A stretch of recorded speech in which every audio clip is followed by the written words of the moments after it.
வணக்கம். நான் உங்கள் குபேர ஜோதிடர். நம்ம இன்னைக்கு இந்த காணொலியில என்ன பார்க்க போறோம் அப்படின்னா, மிதுன ராசிக்கு குரு பயிற்சி எப்படி இருக்கும் அப்படிங்கறத பத்தி தான் இந்த காணொலியில நம்ம பார்க்க போறோம். மிதுன ராசிக்கு 2வது இடத்துல கடகத்துல இருக்கிற காலகட்டம் மிதுன ராசிக்கு எப்படி இருக்கும் அப்படிங்கிறது தான். 7ஆம் இடத்துக்கும் 10ஆம் இடத்துக்கும் அதிபதியான குரு 2ஆம் இடத்துல உச்சமாகிறார். அப்படி உச்சமாகிறது அப்படிங்கிறது 2ஆம் இடத்துல இருந்து 6ஆம் இடத்தை, 8ஆம் இடத்தை, 10ஆம் இடத்தை குரு பார்ப்பார். 6ஆம் இடத்தை பாக்குறது அப்படிங்கிறது எதிர்ப்பு தவிடுபொடி ஆகும். உச்சமாகிறார்.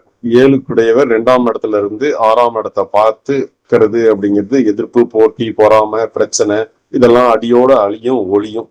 ஆரோக்கியத்துல மேம்படும்.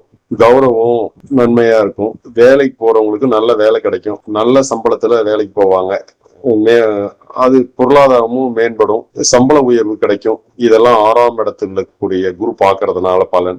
8வது இடத்தை குரு பாக்குறார். 8ஆம் இடம் அப்படிங்கிறது அசிங்கம், அவமானம் இதெல்லாம் இருந்தெல்லாம் மீண்டுக்கிறது, ஆயுள் தீர்க்கமா இருக்கிறது, நோய்வாய்ப்பட்டு இருந்தா அதுல இருந்து வெளியில வர்றது, இதெல்லாம் நன்மை கிடைக்கும் அப்படிங்கிறது தான். 10ஆம் இடத்தை குரு பாக்குறார். தன் வீட்டை தானே பாக்குறார். அப்படிங்கும் போது தொழில் மேன்மையா இருக்கும் அப்படிங்கிறது தான். 7ஆம் இடத்துக்கு ஒரு உச்சமாகிறதுனால நல்ல மன வாழ்க்கை அமையும். நல்ல கணவர் கிடைப்பாங்க. நல்ல மனைவி கிடைக்கும். கூட்டு நண்பர்கள், புகழ் இதெல்லாம் சிறப்பா இருக்குங்கிறதுல மாற்று கருத்து இருக்க முடியாது. அதனால 2ஆம் இடத்துல உச்சமாகிறது அப்படிங்கிறது ஒரு பொற்காலம் அப்படின்னு எடுத்துக்கலாம். பொருளாதாரம் மேம்படும் அப்படின்னு எடுத்துக்கலாம்.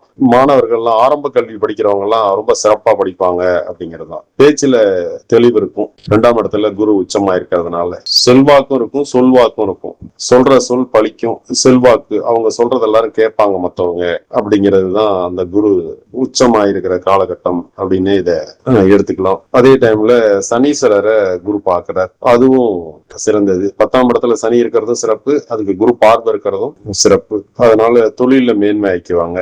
தொழில் சார்ந்த எது பண்றவங்களுக்கும் அவங்களுக்கு வெற்றி கிடைக்குங்கிறதுல மாற்று கருத்து இருக்க முடியாது. அதனால ஆரம்ப கல்வி மார்க்ல நல்ல மார்க் வாங்குவாங்க மாணவர்கள் அப்படின்னு சொல்லலாம். பேச்சு தொழில இருக்கிறவங்க பெரிய வெற்றி கிடைக்கும் அப்படிங்கிறதுதான். டப்பிங் சம்பந்தப்பட்டவங்க செய்யறவங்க, பாடுறவங்க, பாட்டு பாடுறவங்க, பேச்சு தொழில் இருக்கிறவங்க இவங்களுக்கெல்லாம் இது ஒரு பொற்காலம் தான் சொல்லணும். ஏன்னா 2ஆம் இடத்துல உச்ச குரு இருக்கிறது அப்படிங்கிறது சிறந்த அமைப்பு.